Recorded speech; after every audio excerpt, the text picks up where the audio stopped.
Ladies and gentlemen, Mr. Donald J. Trump.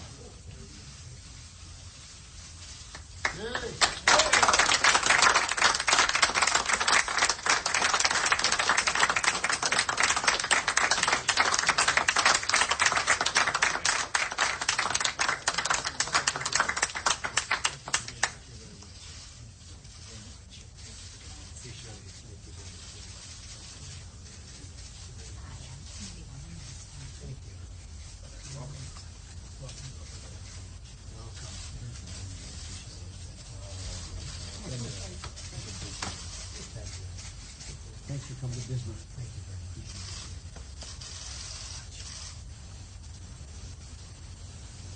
much. Well, thank you very much, everybody. The folks behind me got us right over the top from North Dakota. So North Dakota made a big statement, and I just really appreciate it. We will not forget it. Thank you very much. I want to thank a very good friend of mine, Harold Hamm. I guess we can consider Harold the king of energy. There's nobody like him. I'll tell you, he knows more about it than anybody that I know. So, Harold, I want to thank you for your support. You've been amazing right from the beginning. My friend for a long time. And I've been on the cover of every magazine. I think he's had as many covers as I have, maybe more, Harold, right? So, congratulations, and thank you very much for your support. Okay, folks. Yes, John? President Obama today at the G7 summit in Japan ignored the time-honored tradition that politics ends at the water's edge to take a real swing at saying the world leaders were rattled about the prospect of you becoming president. That's good. Is that right? That's good. I love that word. He used the bad word because he knows nothing about business. When you rattle someone, that's good, because many of the world, as you know, many of the countries in our world, our beautiful world, have been absolutely abusing us and taking advantage of us. So if they're rattled in a friendly way, we're going to have great relationships with these countries. But if they're rattled in a friendly way, that's a good thing, John, not a bad thing. But he also went on to say, sir, that you show an ignorance of world affairs, a cavalier attitude, that you're more interested in tweets and headlines than thinking about what's required to keep America safe.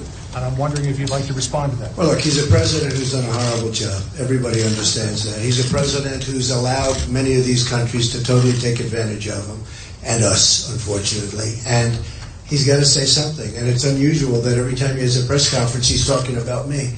So, it's just one of those things. But I will say this. He is a man who shouldn't be really, airing his difficulties, and he shouldn't be airing what he's airing where he is right now. And I think that you're going to see it stop pretty soon. He has not done a good job. Today we're giving a big speech on energy. We're going to see some amazing things happen with our country on energy, and I look forward to doing it. But President Obama, you see what's happened. You see where we're going. We're a divided country. We have tremendous difficulty, tremendous problems, and we're going to solve those problems. We're going to solve them fast. Okay? Mr. Trump. Yeah, go ahead. Mr. Trump, your campaign chairman today, Paul Manafort, told the Huffington Post that as you're building your VP list, it's probably unlikely that there would be a woman or a minority in that mix, because that would be pandering and something that you do not want to do. Can you respond to that? No, I think it's likely that we would have somebody, but we don't do it for any specific reason. We're looking for absolute competence. I fully expect that we will have many women involved with, not only, I've had it with the campaign, but we're going to have many women involved, and I think that you're going to see that, and you're going to see that very strongly. So I look forward to it, and I know he was misquoted a couple of times. He's been misquoted actually a lot. But we're going to have women involved at the absolute highest levels. Mr. Trump, are you going to consider debating? Jeremy, go ahead. Mr. Trump, during the Republican primary, you repeatedly attacked your opponents for, being funded by big donors, big money donors. You've started now fundraising, doing some really big ticket fundraisers. How do you convince your supporters that you're not going to become the puppet that you accuse your opponents of being? Well, I'm no puppet, and I'll tell you, I'm raising the money for the party, largely for the party. And we intend to raise a lot of money for the party. I have no idea how much, but we're raising it for senators, for congressmen, congresswomen. We're raising it for a lot of the people that are running. We want to go in. We want to have majorities. It's very important. We have a tremendous staff of people. We raised last night, actually, in Los Angeles, we raised a lot of money for the party. And this is money that's going into the RNC, and we are going to have, I think, we're getting thanked all over by the Republican senators, by congressmen, and Hopefully we're going to raise a lot of money, but this is money that's being raised for the party. And I think we're going to have a tremendous success. I'm also continuing to fund big portions of my campaign. But Go ahead. Mr. Manafort was also quoted as saying that if you did release your taxes, he wouldn't advise it because it would just serve to help your adversaries. You seem to sound as if you're not going to release your taxes. No, I'm releasing it when we're finished with the audit. I have to say the IRS has been very professional, and they continue to be very professional. And when they finish, I've been audited, however, for 15 years. And I don't know of very many people that have been audited for 15 years. I'm audited all the time, so I don't know what that's all about. But the IRS has been very professional. And as we move along, as soon as that's finished, whenever that may be, and hopefully it's going to be before the election, I'm fine with that. Okay? And just to be very specific on this, you do pay some federal taxes. I do. You do? Yeah, I do. Yes. Welcome to the great place. There you go. Mr. Trump, in the wake of yesterday's Inspector General report from the State Department about Hillary Clinton's emails, you've said that you have doubts about whether or not she can stay in the race against you. But are you prepared right now to actually call on her to get out of the race so that Americans can have more confidence in the integrity of their frontrunners? Actually, I sort of like her in the race. I want to run against her. Look, But is that the right she has thing to bad do? judgment. This was all bad judgment. Probably illegal. We'll have to find out what the FBI says about it. But certainly it was bad judgment. I just read the report. It's devastating, the report. It's devastating. And there's no reason for it. It's just, skirting on the edge all the time. And you look back at her history, and this is her history. It's a very, very harsh report, done really by Democrats, if you think of it. Appointed by Obama and done by Democrats. So it's shocking to see it. It's shocking to see what she did. And really, more than anything else, it's bad judgment. But that's going to be up to her whether or not she wants to continue running. Yes, go ahead. You talk a lot about uniting, how you're working right now to unite the Republican Right. Party. But I noticed this week when you were in New Mexico, for instance, you went after the governor there. Does this clinching this number now, does this change your approach at all? Well, I think it will. I haven't yet. I think I will probably, but I haven't had the support of the governor of New Mexico. She was opposed. She was on somebody else's side, which is fine. I mean, that's everybody's right. I imagine she'll come over to my side. If you look at what's happened, tremendous support from all over the country. Senators, congressmen. We have governors all over the place, and vast majorities. I think the approval now is up to over 90%. That's tremendous from where I started. A little while ago it was like 62%. But I won the elections in landslides. Very important to say. You look at these elections. We go to New York. We win almost 62% of the vote with 3 people running. We then go to Pennsylvania, which is going to be, I think, a state that we're going to do amazingly well. Hillary Clinton wants to put the coal miners out of business. They want to put the steel mills out of business. I think I'm going to win Pennsylvania easily. We have tremendous support there.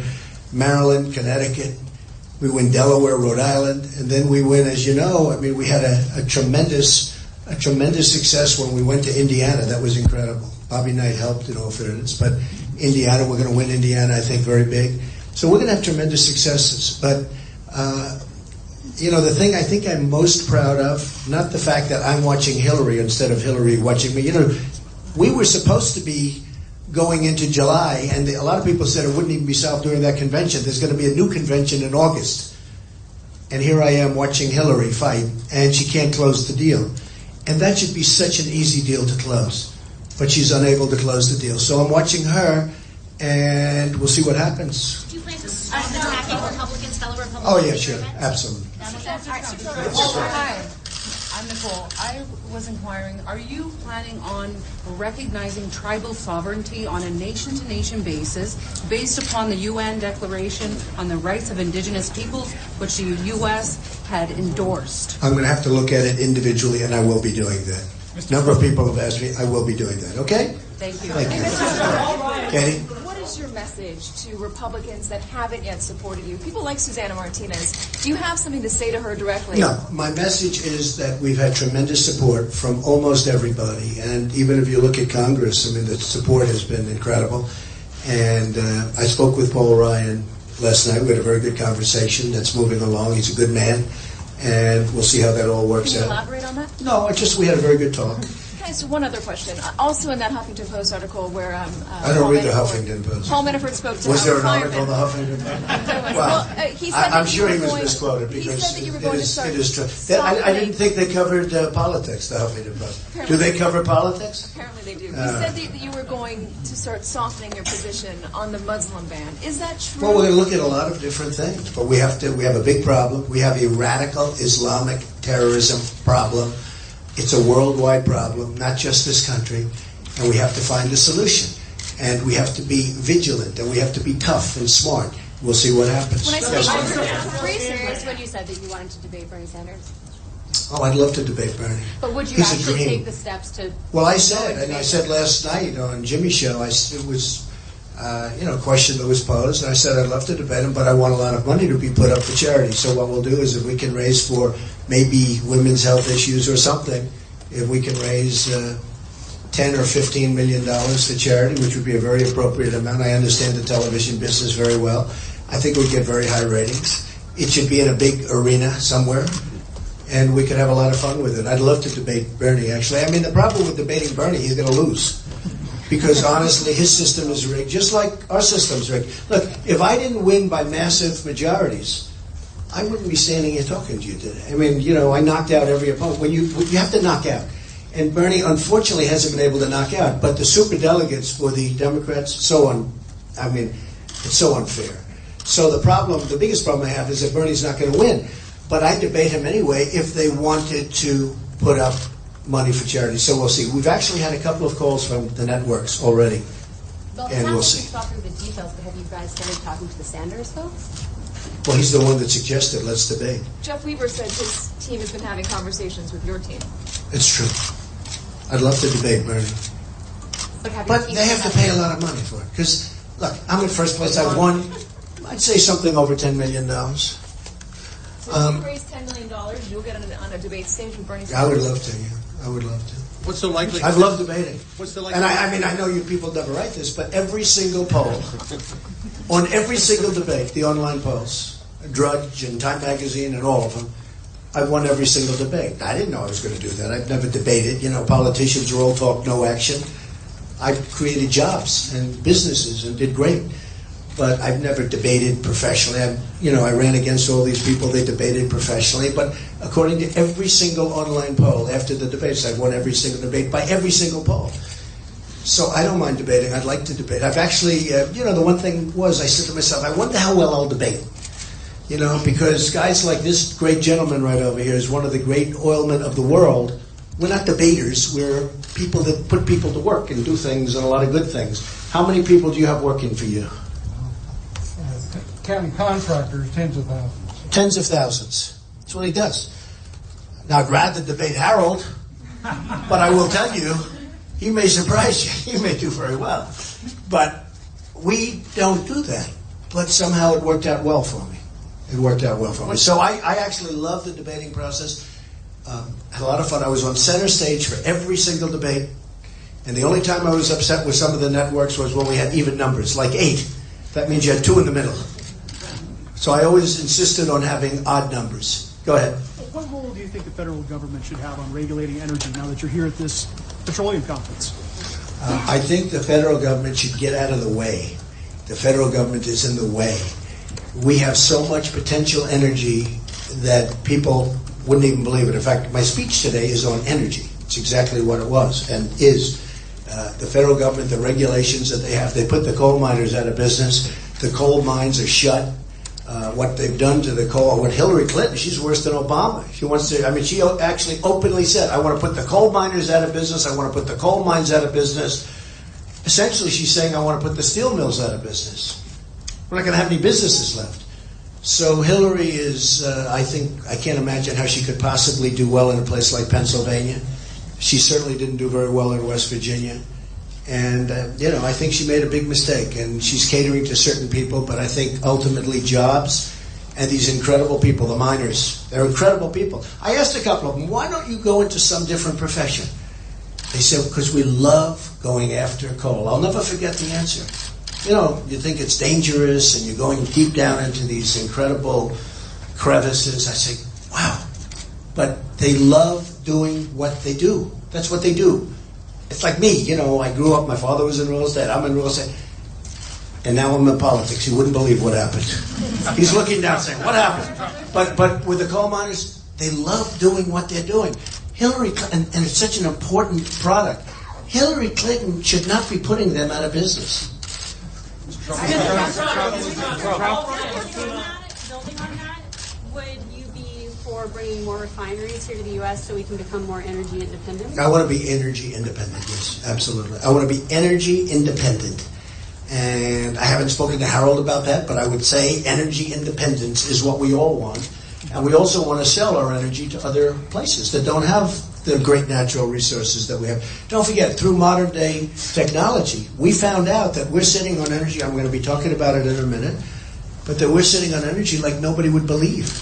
I want to be energy independent, and the answer is yes to your question. Paul Ryan has still not endorsed you. What policy concessions are you willing to make in order to get his endorsement? Well, we'll see what happens. We've had great conversations, and we'll see what happens. As of today, Mr. Trump, do you still believe that, would you still want to ban all foreign Muslims from the United States on a temporary basis? Is that still your policy as of today? As of this moment, I am very unhappy. When I look at the world of radical Islam, I'm very unhappy with it. We're going to find a problem, and we're going to come up with a solution. Obama could never come up with a solution. Number one, he's incompetent. And number two, the solution just is never going to be out there for him. But does he the won't ban even still stand? He won't even mention the words radical Islamic terrorism. I have many Muslim friends. They said to me, thank you. Thank you. This is a problem. It's a problem that has to get solved. And we have to have turn-ins. When you see people that are looking to do tremendous destruction, like in California with the 14 people killed, they lived in a house where they had bombs all over the floor. Everybody knew that they were up to bad stuff. Nobody reported them. People have to report when they see. But does your ban go still ahead. stand, Mr. Trump? Does your ban still stand? So, Mr. Trump, you've said multiple times that you would bring coal mining jobs back. And I'm a reporter in Wyoming, Right, the good. largest coal. I know, I state. see it by far. I was very impressed. But one of the main factors those jobs are going away and the mines are closing are because of low natural gas prices, True. poor decision making by coal companies, And by government. and also because of slowing international demand. So do you believe you have power as the president to actually bring those jobs I back? do, and because how? I think ultimately coal will be very inexpensive. And you got to get rid of some of the regulations. I spoke to some of the mine owners, and they were surrounded by some of their miners, and they were showing me some of the regulations where it's on a daily basis going in, checking, and they have people that do nothing but deal with regulators, and it's out of control. It's gotten out of control. And what would you do about those market forces? Well, the market forces are going to be whatever they are. You know, all I can do is free up the coal, which I'm going to totally do, get the companies back to work, market forces. That's something I don't want to get involved in. To me, a market force is a beautiful force. Yeah, go ahead. Sir, I think I'm the only Canadian press here. The Keystone XL problem caused a great disruption between Canada-U.S. relations. Would you approve the Keystone XL project? Would you invite TransCanada to build it? Yes, I would. Thank you. Totally. It should be a better. Now, I'm not saying that it shouldn't be a better deal. See, Obama would approve it or not approve it. All right? Hillary is probably not going to approve it, from what I understand. But I look at it differently. I will absolutely approve it 100%, but I want a better deal. Sir, because listen, here's the difference between Harold Hamm and myself and you, or let's say Obama, who doesn't know what the hell he's doing. Here's the difference. I'm going to say, folks, we're going to let you build the pipeline, but give us a piece. We're going to have to use eminent domain. You know, remember when all the conservatives said, eminent domain, eminent domain? Well, their favorite project is the Keystone Pipeline. And if you read the documents on the Keystone Pipeline, a big section is devoted to eminent domain, because without eminent domain, that pipeline wouldn't go 10 feet. You understand that? I want the Keystone Pipeline, but the people of the United States should be given a piece, a significant piece of the profits. Right now, Obama would have said yes or no, and most politicians would say yes, we'll approve it, or no, we won't. I'm saying yes, we will absolutely approve it. I want it built. But I want a piece of the profits, because we're making it possible for it to happen through eminent domain and other things. I want a piece of the profits to the United States. That's how we're going to make our country rich again. Just one way out of thousands. But that's how we're going to make our country rich again, and it's how we're going to make America great again. Okay, you understand what I'm saying? TransCanada would like to build a pipeline from Williston that Mr. Hamm could actually ship his oil through into Saskatchewan. This is a different pipeline? It's called the Upland Pipeline with 300,000 barrels a day. TransCanada will be Do you like the idea? It's great. It's No, basically. no, do you like the idea as a reporter? You're not supposed to say this, but that's okay. Do you like it? I'm the only person from Saskatchewan who writes on energy. I love the idea. We would look at it. Look, I'm going to look at anything. I'm going to look at anything. You know, a lot of times pipelines are so much better because instead of going on trains and having all of the problems caused by that, it's underground and environmentally they're better in many cases. But we're going to take a look at it. The difference is that this pipeline would allow Mr. Ham to export oil through Canada, into Canada, also overseas through a Canadian port. Okay, well, I'm not aware of that one, but we would certainly take a look at it. And I will tell you, my basic bias would be to approve. I want to approve for jobs.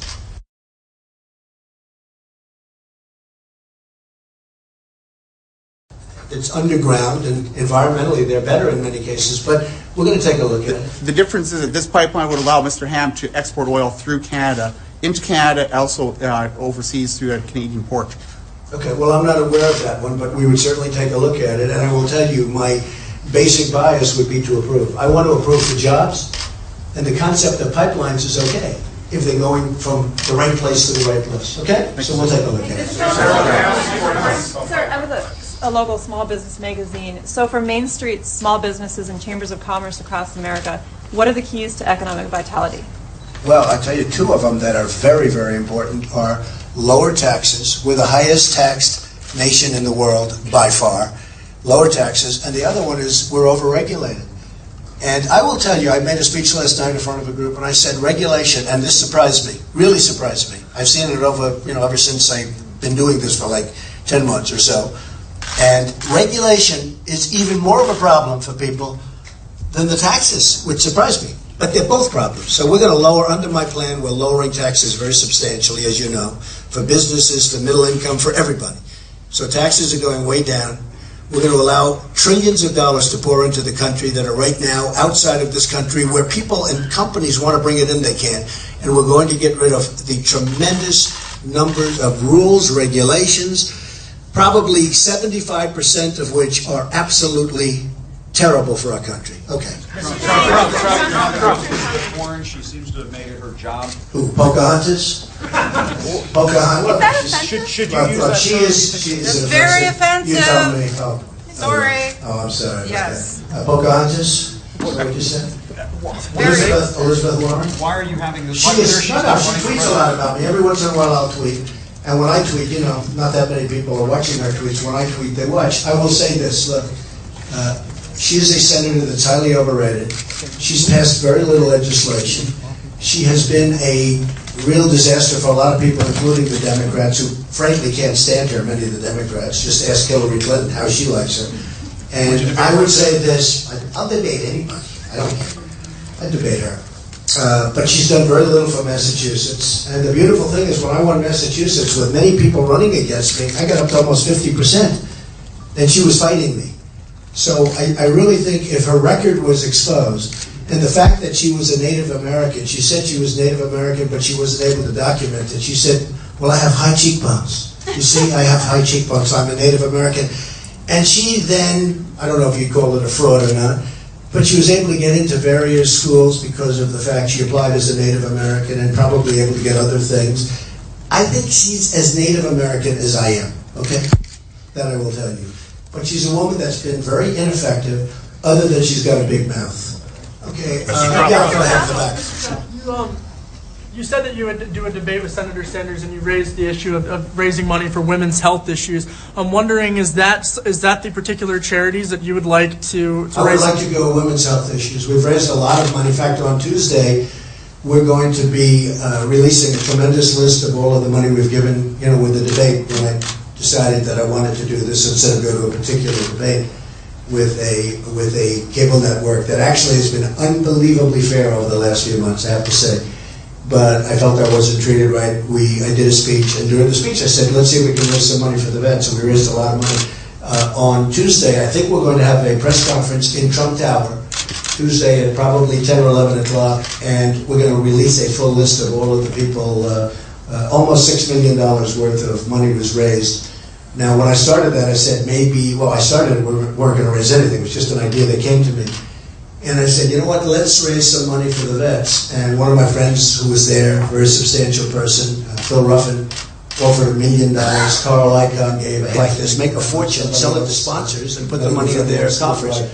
I would much rather give, and probably in this case to various groups involved with women's health issues. I think it's appropriate. It's a list of all of the different veterans groups that got the money, pretty close to $6 million worth of money. And that was great. And what I do, if we did this debate, I'd like to do something similar, where they'll pay this. In this case, it'll be just a payment by the networks. I mean, why should the networks have a debate like this, make a fortune, sell it to sponsors, and put the money in their coffers? I would much rather give, and probably in this case to various groups involved with women's health issues. I think it's appropriate. Okay? Vince Foster's sister. Vince Foster's sister. Yeah. Now that you have hit the magic number of 1237, I'm so honored. that is really good. I'm so honored to be in North Dakota. Yes, well, we're glad you're so here. honored by these people. They had such great sense. Exactly. But now as you set the sights on being president, what do you do in those first 100 days? What's the first thing Donald Well, I Trump, have many president, things to does? do. Number one, I'll be unwinding various executive orders, and I'll be unwinding executive orders in particular having to do with the border, where people are pouring into our country that aren't supposed to be here, and we'll be unwinding that. We'll have a lot of things to do. We're going to start rebuilding our military. We have no choice. We have no choice. It's not like, oh, gee, do you want to do it? We're going to make our military bigger, better, stronger than ever before. I saw the other day, actually on CNN, but where the jet fighters were using parts from museums and graveyards, plane graveyards, where they're taking old parts for our fighters, for F-16s. And they were interviewing some of the pilots. These are great people. And they were saying they're so embarrassed and so ashamed of what's going on. This shouldn't be the United States. So we're going to rebuild our military. We're going to have the finest equipment in the world again. And nobody's going to mess with us. Very simple. And by the way, I'm the last person in terms of the draw. I won't have to worry about the draw. I'm the last person. I didn't want to go into Iraq, unlike Hillary and other people. And we shouldn't have gone into Iraq. Iraq was a mistake. And then the way Obama got us out was a tremendous mistake. So we're going to have a lot of fun that first 100 days. We're going to start the process of making America great again. Okay, how about a couple of more? I'm wondering, first you have to, of course, get through the general election. So how close do you think your campaign staff is to being ready for the general election campaign? Well, we're building our campaign staff. I mean, one of the reasons I made a deal with the RNC, which to me is, I think Reince has done a really good job, but, you know, they build over years and years staffs in every state. You can't do that, or you can't do it very well if you're doing it all over the next few months. So now I just learned I got the nomination. And again, this was something that was going to happen, according to some people, in August, and some people were saying this is the second convention, which would have been ridiculous. And many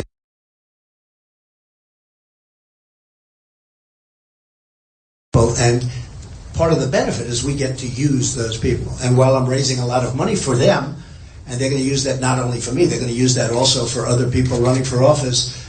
It's really been an honor because I've met some of the people in different states. I met a big group of people last night from different states that work essentially for the RNC.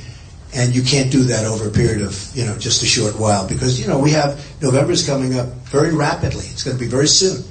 And they are set up with some really great infrastructure. Okay, how about one or two more? Sir, Vince Foster's sister has called your comments to the Washington Post about cruel, irresponsible, and wrong. So well, the question was asked about Vince Foster, and it was asked of me. What do you think of Vince Foster? I really know nothing about the Vince Foster situation. Haven't known anything about it, and somebody asked me the question the other day, and I said that a lot of people are very skeptical as to what happened and how he died. I know nothing about it. I don't think it's something that, frankly, really, unless some evidence to the contrary of what I've seen comes up, I don't think it's something that should really be part of the campaign. But again, if you people reveal something to me, I'll answer it the appropriate way. Okay, one more. Yeah. Here in North Dakota, fracking is on the forefront of everyone's mind. Bernie said he would ban fracking completely. Hillary said higher regulation. How would you deal with Well, Bernie is going to ban fracking. Hillary is going to ban fracking. Hillary is going to abolish the Second Amendment, okay, just in case you have any questions. She's going to abolish your right to own guns. She's going to abolish the Second Amendment. And I'm exactly the opposite. And I got the endorsement the other day from the NRA, which was a great endorsement and a great honor for me because they are great, amazing people. I'm a member of the NRA. My sons are members of the NRA. But they want to absolutely knock out fracking. And you do that, you're going to be back into the Middle East, and we're going to be begging for oil again. It's not going to happen, not with me. We're going to open it up. We're going to be energy independent. We're going to have all sorts of energy. We're going to have everything you can think of, including solar. And I know a lot about solar. The problem with solar, it's very expensive. It doesn't really, when you have a 30-year payback, that's not exactly the greatest thing in the world. But I know a lot about solar, and I've gone solar on occasion, but it's a very, very expensive thing. Wind is very expensive. I mean, wind is, without subsidy, wind doesn't work. You need massive subsidies for wind. And there are places maybe for wind, but if you go to various places in California, wind is killing all of the eagles. If you shoot an eagle or you kill an eagle, they want to put you in jail for 5 years. And yet the windmills are killing hundreds and hundreds of eagles. One of the most beautiful, one of the most treasured birds, and they're killing by the hundreds and nothing happens. So wind is, it's a problem. Plus it's very, very expensive and it doesn't work without subsidy. So, but despite that, I am into all types of energy. And by the way, while we're in North Dakota, I have to say this. I love the farmers. And the farmers are incredible. We have to remember, this was largely a farm state. And they produce tremendous crops of tremendous different goods, of which I eat a lot of them. And I just want to pay my respects to the farmers of North Dakota, because they have done a great job. All right, one more, go ahead. With that, will you keep the ethanol mandate past 2022? Well, we're going to look at that, and we're going to meet actually with the governor of Iowa, who's a tremendous guy and a friend of mine, and we're going to talk about it. A lot of people want that to happen. We will be making a decision fairly soon. Okay? Given the low volume of crude oil exported since the ban and regulations were lifted by the federal government recently, what would you do to increase and stimulate growth in those volumes? Well, that's going to really be up. I'm going to open it up so they can sell, but that won't be up to people like Harold. If he wants to sell to other places, I'm not going to help him. Nobody can sell like him. But now I would open it up, and I would keep it open, get rid of the regulations. And people like Harold Hamm and people that I know that are really competent, super competent, believe me. And we will make so much money from that, from energy, because we're blessed with something, and you'll hear some numbers in a little while. We will make so much money that we will start to pay down our $19 trillion in debt. And we'll start to lower taxes, and we'll start to take care of our Social Security and our Medicare. But we're going to open it up. Okay, thank you all very much. David, go ahead, David. Now that he wrote a couple of good stories about me, so I have to. Now that a couple of he wrote a couple of bad ones though too. Don't worry about it. Now that a couple of women have taken issue with the way they were portrayed in a recent sort of major story. Yeah, I was so honored by that. Yeah. Do you think you're done answering questions now about whether you're a sexist? Are you done, or do you expect more of that? Well, I think so. I tell you what, I was so honored because the New York Times did this massive story on the front page, and they quoted 3 women and another woman. Many of the women have come forward and say, we have great respect for Donald Trump. We really like Donald Trump. That's not what we said. That's not how it was portrayed. And they actually said this was going to be a wonderful piece. And the New York Times has been totally discredited. And the construction person, I just presented many, many emails, and I think I sent them to you, David, and I did send them to you, many, many emails where she's asking for a job back, because after she was gone, I never took her back. She wanted her job back. And she wrote a book in which she says the nicest things about me. And she wrote me letters saying, you are the least sexist person. You are not a sexist. I don't even know why she mentioned it. Anybody that would mention that in a letter, it's a little bit strange because nobody accused me of it. But she writes me a letter. But she wrote many emails asking for her job back. She's been totally discredited. So the New York Times story has been totally discredited. The New York Times, I can tell you from personal knowledge, is very, very embarrassed. It was a total hit job in Donald Trump. And to put a story like that above the fold with a massive picture of myself standing with Miss Universe contestants, or maybe Miss USA contestants, who, which I own, which I sold recently to IMG. I sold the pageants to IMG. Good deal, by the way. But for them to put a story like that above the fold in the New York Times, I can tell you they are very ashamed of that story. And for the women to come out, Roanne, as an example, to come out and be brave and say, that is not, who would do that? It was so nice. And I did not speak to her when she did this. And I just spoke to her more recently, and I thanked her, because it took courage to do that. And for her and others to come out and go forward and say, you really, really mistreated us by writing the story the way you wrote it. And we have great respect for Donald Trump, and like Donald Trump very much. The New York Times was totally discredited. And honestly, they should be ashamed of themselves. So it's been a great event for me. I hated reading the story, even though this was not, major allegations of very much stuff, as you understand. One of them accused me of saying, don't eat that candy. In fact, a friend of mine called up and said, it's not too serious. But you know what? They made it like it was such a big violation. Don't eat that candy.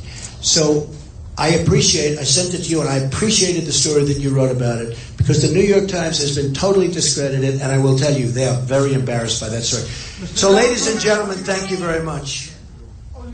What role was Congressman Kramer played in the administration, the Trump Well, administration? just a talented person.